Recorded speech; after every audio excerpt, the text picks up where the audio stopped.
মোহনা ডিজিটালের পক্ষ থেকে আপনাদের সবাইকে স্বাগত জানাচ্ছি। আমি মোহাম্মদ খোকন হলাদার। আমি এই মুহূর্তে দাঁড়িয়েছি পটুয়াখালী লঞ্চঘাটে। আপনি দেখতে পাচ্ছেন যে এই মুহূর্তে কিন্তু পটুয়াখালীতে কিন্তু গুড়ি গুড়ি বৃষ্টি হচ্ছে। আপনাকে জানিয়ে রাখি, গত 2 দিন ধরে কিন্তু পটুয়াখালীতে মুষলধারে এবং গুড়ি গুড়ি কিন্তু বৃষ্টি রয়েছে। আবহাওয়া একটি বৈরী আবহাওয়া কিন্তু এই মুহূর্তে পটুয়াখালীতে বিরাজ করছে।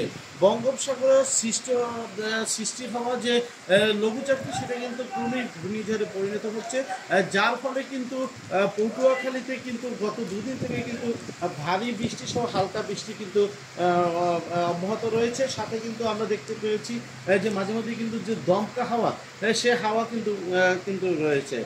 পটুয়াখালীতে এই মুহূর্তে কিন্তু 3 নম্বর যে স্থানীয় সংকেত, সেই সংকেত কিন্তু দেখিয়ে যেটা বলা হয়েছে।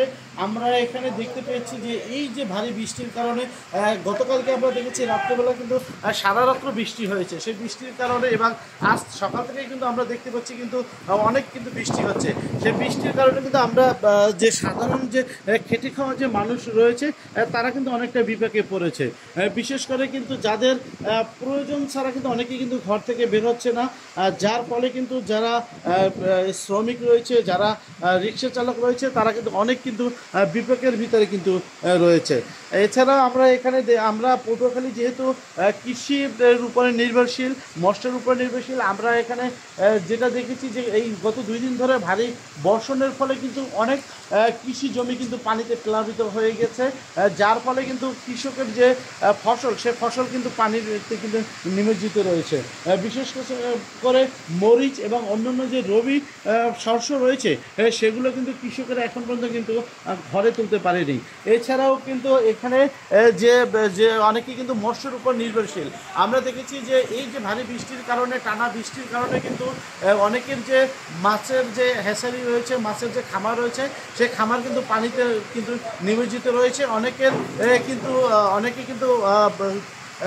অনেকের যে খামার রয়েছে, সেই খামার কিন্তু পানিতে কিন্তু ইতিমধ্যেই কিন্তু ভেসে গিয়েছে। এছাড়াও অনেকের আমরা দেখেছি যে যাদের অনেকের যে কৃষির জমি থেকে শুরু করে তাদের যে বসত ভিটা, অনেকের কিন্তু পানি কিন্তু উঠে গিয়েছে। আমরা পৌরসভার ভিতরে দেখেছি যে অনেক এলাকায় কিন্তু ড্রেনেজ ব্যবস্থা কিন্তু না থাকার কারণে অনেক এলাকায় কিন্তু পানিতে ইতিমধ্যেই কিন্তু নিমজ্জিত রয়েছে। অনেকেরই কিন্তু সে কারণে কিন্তু যে তাদের কিন্তু স্বাভাবিক যে জীবনমান, সেটা কিন্তু ব্যাঘাত ঘটছে। এই মুহূর্তে কিন্তু আবার কিন্তু ভারী বৃষ্টি শুরু হয়েছে। বৃষ্টির সঙ্গে কিন্তু আমরা কিন্তু বাতাসও লক্ষ্য করতে পেরেছি। আমরা পটুয়াখালী জেলা মৎস্য কর্মকর্তা জনাব কামরুল ইসলামের সঙ্গে কথা বলেছি। তিনি আমাদেরকে যেমনটা জানিয়েছেন যে এই ভারী বৃষ্টি এবং যদি ঘূর্ণিঝড় আসে, তাহলে শঙ্কিত হওয়ার কোনো কারণ নেই। কারণ 58 দিনের যে সমুদ্রে মাছ ধরা নিষেধাজ্ঞা রয়েছে, সেই জন্য কিন্তু জেলেরা কিন্তু নিরাপদ স্থানে রয়েছে, যার ফলে কিন্তু জেলেদের নিয়ে কোনো চিন্তা করার কারণ নেই। এছাড়াও আমরা এখানে জেলা প্রশাসকের সঙ্গে কথা বলেছি। তিনি আমাদেরকে যেমনটা জানিয়েছেন যে ঘূর্ণিঝড় মোকাবেলায় কিন্তু ব্যাপক প্রস্তুত কিন্তু জেলা প্রশাসকের পক্ষ থেকে রয়েছে। যে কোনো পরিস্থিতি মোকাবেলা করার জন্য কিন্তু তারা কিন্তু সব ধরনের যে প্রস্তুত, সেটা কিন্তু তারা রয়েছে। আমরা সাধারণ খেটে খাওয়া মানুষের সঙ্গে কথা বলেছি, তারা আমাদেরকে যেমনটা জানিয়েছেন যে এভাবে যদি আবহাওয়া থাকে এবং যদি বৃষ্টি থাকে, তাহলে কিন্তু তাদের আসলে কিভাবে তারা সংসার চালাবেন, কিভাবে তাদের দিন কাটবে, এটা নিয়ে কিন্তু তারা কিন্তু অনেক দুশ্চিন্তার ভিতরে রয়েছে। আমরা আপনাদের কিন্তু দেখানোর চেষ্টা করছি যে এই মুহূর্তে আমি যে পটুয়াখালী লঞ্চঘাট রয়েছি, সেই লঞ্চঘাটের স্থানটিতে কিন্তু আপনি দেখতে পাচ্ছেন যে আকাশ অনেকটা কিন্তু মেঘাচ্ছন্ন এবং আকাশটা কিন্তু একটি পরিবেশটা গুণ দিয়ে রয়েছে। এই মুহূর্তে কিন্তু আবার কিন্তু বৃষ্টি শুরু হয়েছে এবং বৃষ্টির সাথে কিন্তু আমরা বাতাসও লক্ষ্য করতে পেরেছি।